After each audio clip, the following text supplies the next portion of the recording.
Assalamualaikum warahmatullahi wabarakatuh. Ketemu lagi. Hari ini saya akan mencoba membuat video tentang taksonomi tujuan pembelajaran. Ini sebagai suplemen belajar kalian. Video ini fungsinya untuk konfirmasi dan reinforcement, penguatan untuk kalian setelah mempelajari taksonomi tujuan pembelajaran. Kita sudah diskusikan ini melalui media-media yang lain seperti Google Classroom dan WhatsApp Group sebelumnya. Ya, hari ini saya akan mencoba untuk membuat video konfirmasi dan penguatan untuk kalian. Oke, langsung saja.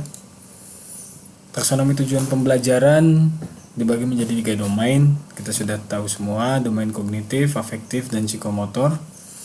Di mana domain kognitif itu berkaitan dengan pengetahuan, domain afektif itu berkaitan dengan sikap, dan domain psikomotor itu berkaitan dengan keterampilan.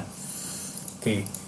Untuk domain kognitif, sebetulnya banyak sekali ahli pendidikan yang propose taksonomi kognitif domain ini. Ya.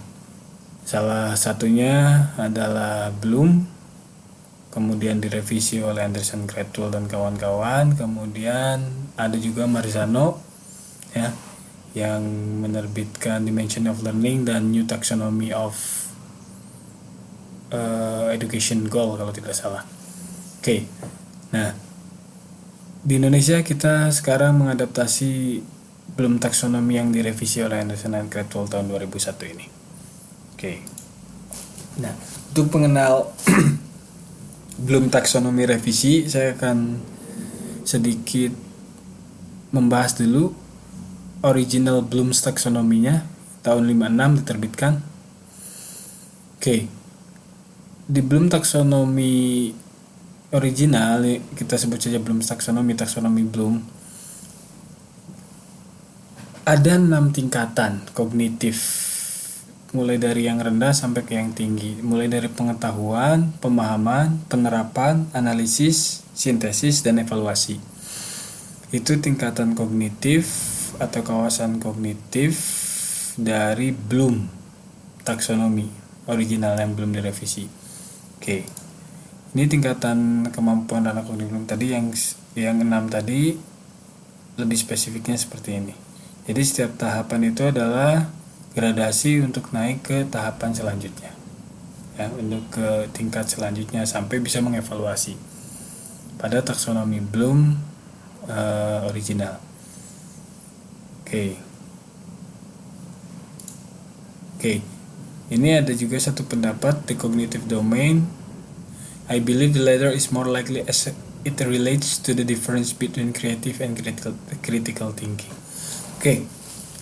Di sini disebutkan bahwa mulai dari C5, C6, bahkan ada yang menyebutkan bahwa dari C4 menganalisis itu adalah sudah berpikir tingkat tinggi atau higher order thinking skill. Dan ini ada pendapat bahwa sintesis itu berkaitan dengan creative thinking dan evaluation itu berkaitan dengan critical thinking. Oke, ya. Oke. Oh ya. Dan creative thinking dan critical thinking ini banyak sekali ahlinya, ya, yang menyusun indikator untuk kemampuan berpikir tersebut. Ini bisa dijadikan bahan untuk skripsi kalian nanti. Oke. Nah, ini untuk Bloom taksonomi yang direvisi oleh Anderson, Cradwell, dan kawan-kawan. Oke, ada perubahan di sini. Di taksonomi Bloom revisi ini tetap ada 6 tingkatan kawasan kognitif, ya, mulai dari mengingat, memahami, menerapkan, menganalisis, mengevaluasi, dan mencipta yang paling tinggi. Oke, nah, ada yang menarik di sini. Sebelumnya di taksonomi Bloom yang tidak direvisi ini menggunakan kata sifat, ya, pengetahuan, pemahaman, penerapan, analisis, ya, sintesis, evaluasi. Nah, sedangkan di taksonomi Bloom revisi ini menggunakan kata kerja. Artinya apa?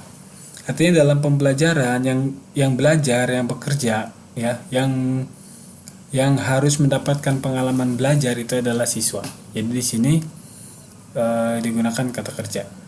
Mengingat, memahami, menerapkan, analisis, mengevaluasi, dan mencipta.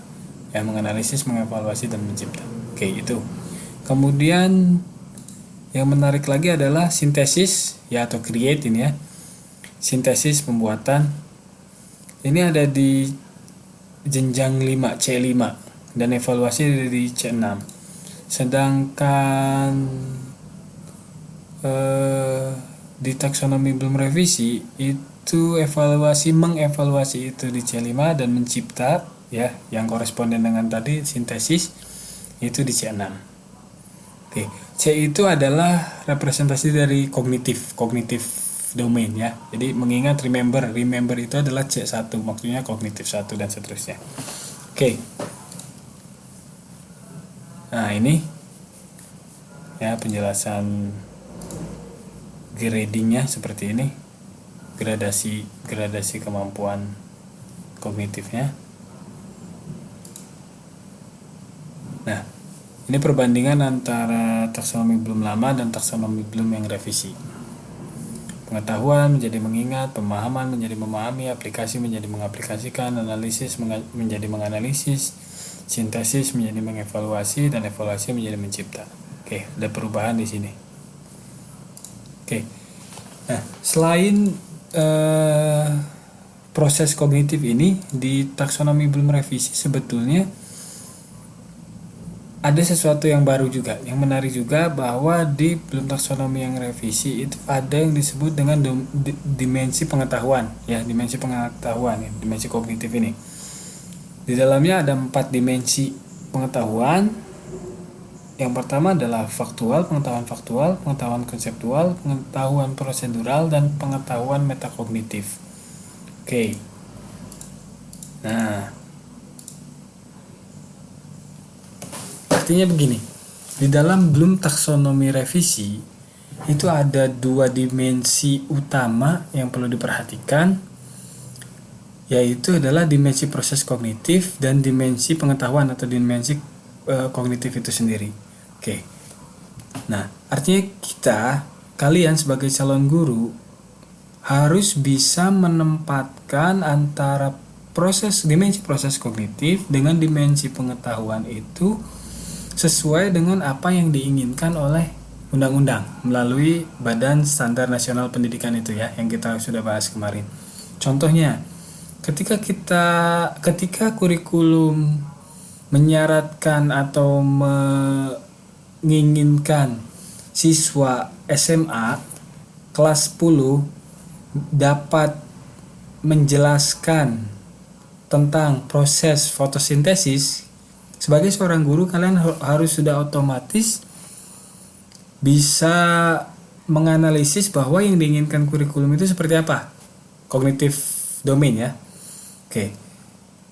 Menjelaskan proses fotosintesis dengan benar, misalkan seperti itu keinginan kurikulum. Berarti kita harus bisa menerjemahkan bahwa yang diinginkan adalah di C2. Kemudian pengetahuannya adalah pengetahuan konseptual. Tentang apa? Tentang teori, tentang model, tentang struktur atau tentang prinsip, generalisasi, tentang klasifikasi dan kategori tadi, tentang fotosintesis itu. Ya. Dan di setiap jenjang proses kognitif ini ada kata kerja operasional yang bisa membantu. Ini lebih detailnya nih ada. Mengingat itu mengingat itu bisa mengenali, bisa mengingat. Nanti ada detailnya saya bahas juga ya. Oke. Nah, artinya tadi ketika kurikulum inginnya di C2 konseptual, kalian harus bisa menyusun tujuannya di sini. Terserah mau yang mana, misalkan menafsirkan, klasifikasi atau menafsirkan penjelasan tentang fotosintesis atau merangkum tentang proses fotosintesis apapun itu. Oke. Ya, nanti kita balik lagi ke sini. Nah, ini lebih spesifiknya lagi untuk kedua dimensi tersebut, dimensi proses kognitif dan dimensi pengetahuan, bahwa di dimensi proses kognitif tadi yang berjenjang tadi ya, C1 sampai C6, di buku Anderson dan Cradwell ini dijelaskan secara rinci. Mengingat, remember itu ada proses mengenali, ada proses mengingat. Oke, memahami itu bisa menafsirkan, proses memberi contoh, meringkas, menarik inferensi, membandingkan, dan menjelaskan. Oke ya, sampai C6. Begitu dimensi pengetahuan. Dimensi pengetahuan ini ada faktual. Ini lebih spesifik lagi. Pengetahuan faktual itu apa saja? Pengetahuan tentang terminologi dan pengetahuan tentang bagian detil dari unsur-unsur. Oke, kemudian sampai ke metakognitif. Nanti saya jelaskan satu persatu. Oke. Untuk dimensi proses kognitif tadi C1 sampai C6, mengingat itu artinya gini. Mengingat itu mengambil atau mencari ingatan di dalam memori jangka panjang kita. Oke, yang pernah saya contohkan kenapa ketika saya berikan stimulus tertentu, kalian langsung merespon apapun itu dalam otak kalian. Contoh, saya berikan stimulus kata jaringan. Nah, otak kalian pasti langsung berpikir tentang apapun itu, proposisi namanya. Apapun itu tentang jaringan. Kalian akan memanggil itu dari memori jangka panjang kalian. Ada yang mengingat jaringan itu 4G, ya LTE. Ada yang mengingat jaringan itu parenkim, ya jaringan hewan, jaringan tumbuhan, macam-macam. Itu yang dipanggil dari memori jangka panjang, tergantung dari pembelajaran kalian sebelumnya. Oke, memahami, membangun makna informasi, menerapkan menggunakan suatu set prosedur pada suatu situasi baru, menganalisis, menguraikan materi ke bagian-bagian kecilnya, kemudian menentukan hubungan antar bagian-bagian tersebut, mengevaluasi judgement berdasarkan kriteria. Ya, jadi evaluasi itu judgement, tapi ada kriterianya. Mengkreasi atau mencipta, membangun suatu pola baru. Oke. Nah, untuk dimensi pengetahuannya tadi, pengetahuan faktual itu spesifiknya ada dua pembagian lagi. Yang pertama pengetahuan terminologi, ya. Pengetahuan terminologi itu pengertian, itu faktual. Pengetahuan kemudian yang kedua pengetahuan detil dan unsur-unsur kejadian, subjek, waktu, detil tertentu itu masih di pengetahuan faktual. Oke. Kemudian pengetahuan konseptual ada tiga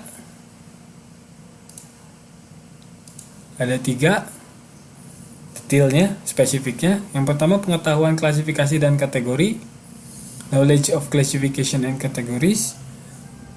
Ya, ini pengetahuan konseptual nih. Contoh, kalian belajar tentang klasifikasi makhluk hidup, itu sudah konseptual. Ya, di pengetahuan ini lebih spesifiknya. Pengetahuan prinsip dan generalisasi. Contoh, kalian bisa menjelaskan proses fotosintesis, kalian bisa menjelaskan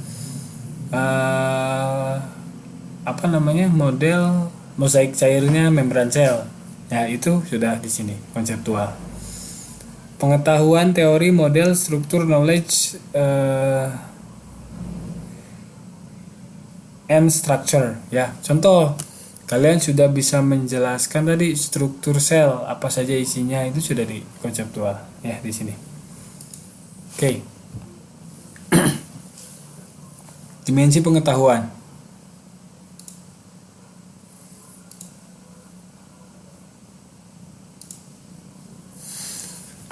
Dimensi pengetahuan prosedural maksud saya.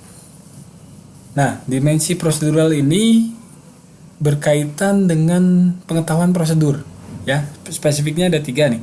Pengetahuan tentang keterampilan bidang tertentu dan algoritma, pengetahuan tentang teknik dan metode pada bidang tertentu, pengetahuan kriteria penggunaan prosedur secara tepat.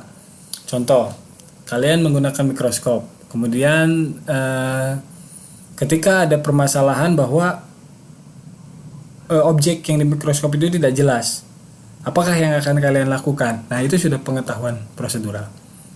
Ya, oke. Yang keempat, dimensi pengetahuan metakognitif. Nah, ini unik. Pengetahuan metakognitif ini dibagi menjadi tiga pengetahuan yang lebih spesifik. Yaitu pengetahuan tentang strategi, pengetahuan tugas kognitif, termasuk pengetahuan konteks dan kondisi, dan pengetahuan tentang diri sendiri. Oke. Contoh, ya, kalian akan melakukan uji makanan apapun itu, ya, mau uji karbohidrat atau apapun itu. Kalian tadi tahu sudah prosedurnya seperti apa, ya. Tapi untuk mencari prosedur yang efektif itu menggunakan pengetahuan strategi. Ya, kalian menggunakan prosedur yang mana yang lebih efektif? Ya, tapi bukan hanya prosedur, penggunaan bahan mana yang lebih efektif, penggunaan alat mana yang lebih efektif, itu termasuk ke pengetahuan metakognitif. Ya, contoh lagi, kalian sebagai seorang guru, kalian mengevaluasi diri sendiri. Ya, oh saya ini ketika saya mengajar, saya kurang di sini, saya harus lebih begini, saya harus begitu. Nah, itu juga tentang pengetahuan metakognitif. Oke, itu pengetahuan. Nah, kita balik lagi ke kolom ini. Maksudnya apa? Di sini, ya. Saya buka dulu di standar kompetensi lulusan. Dimensi pengetahuan, ya, khusus, ya. Ini standar kompetensi lulusan kemarin di standar nasional pendidikan itu. Di SMA, memiliki pengetahuan faktual, konseptual, prosedural, dan metakognitif pada tingkat teknis, spesifik, detail, dan kompleks berkenaan dengan ilmu pengetahuan, teknologi, seni, budaya, dan humaniora. Mampu mengaitkan pengetahuan di atas dalam konteks diri sendiri, keluarga, sekolah, masyarakat, dan lingkungan alam sekitar, bangsa, negara, serta kawasan regional dan internasional. Nah, itu tuntutan standar kompetensi lulusannya. Jadi selama sekolah di instansi tertentu, mereka lulus harus bisa ini di pengetahuannya. Oke, kita pecah lagi ke yang lebih spesifik. Oke, nah, ini gradasi tadi. Ini di standar proses tadi, gradasi taksonomi domain sikap, pengetahuan atau kognitif, dan psikomotor. Oke, nanti ya, ini nanti saya bahas.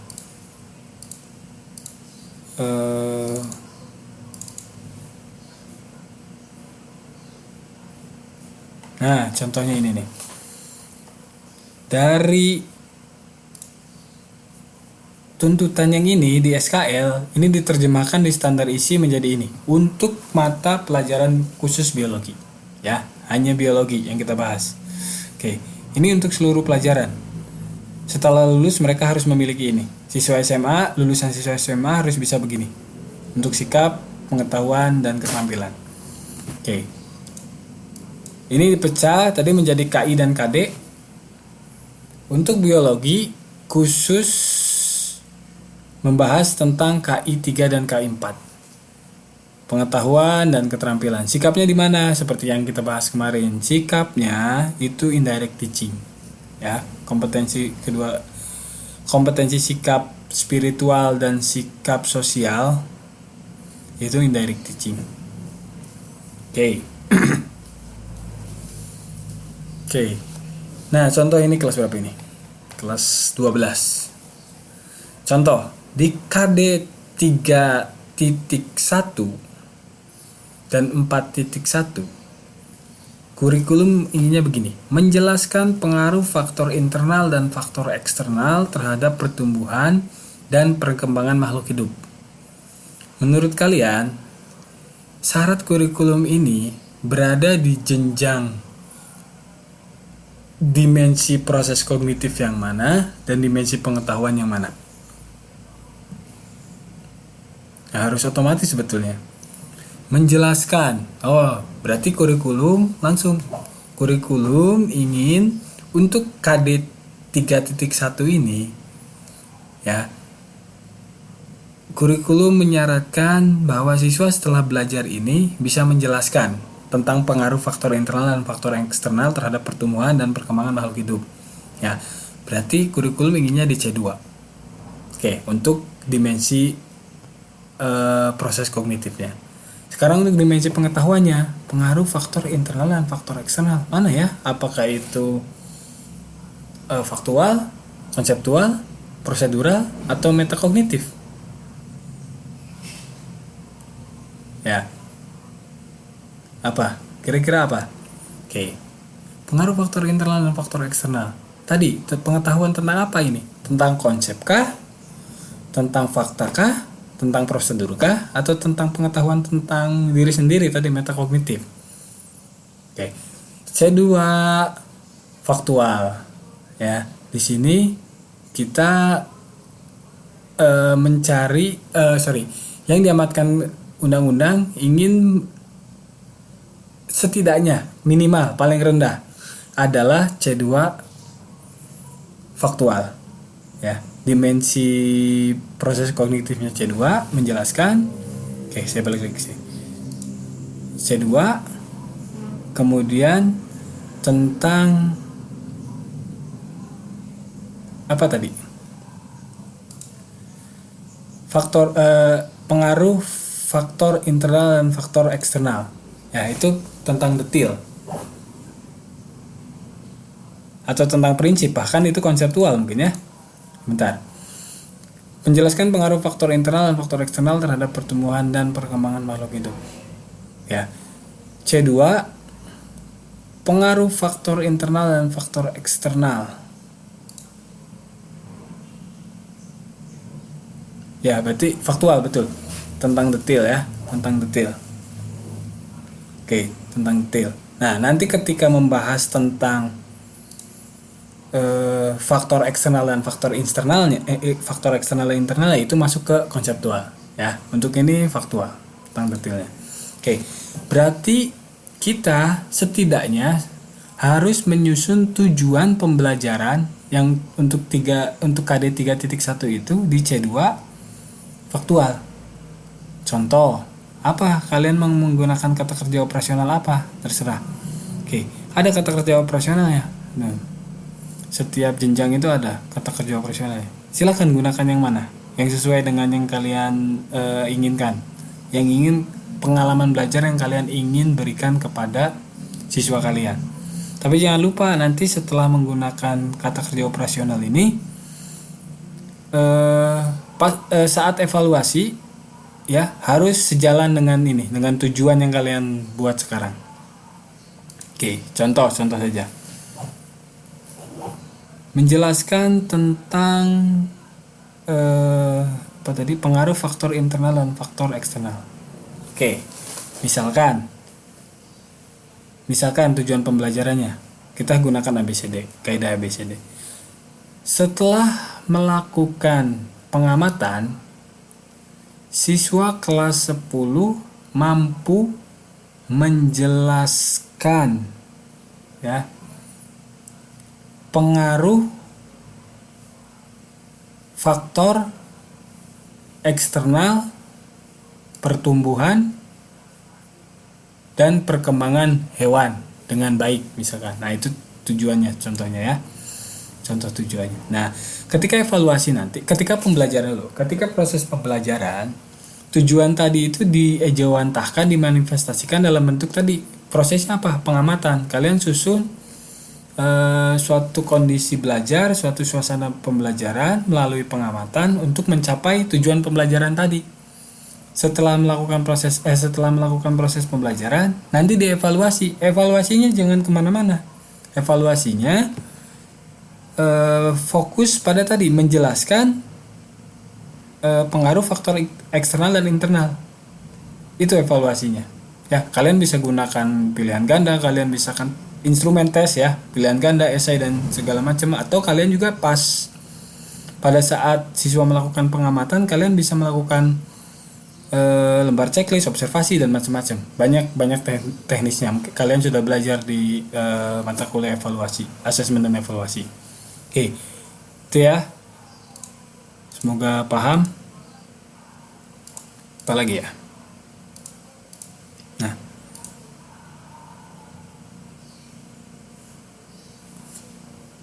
itu. Nah, ini contoh membuat tujuan pembelajaran yang lengkap menggunakan kaidah ABCD tadi, audience, behavior, condition, dan degree sudah saya contohkan tadi sebetulnya ya. Di sini pakai bahasa Inggris, nggak masalah. Given a sentence written in the past, bukan biologi ini. Given a sentence written in the past or present tense, itu adalah kondisinya. Diberikan suatu kalimat, tulisan kalimat dalam bentuk past dan present tense.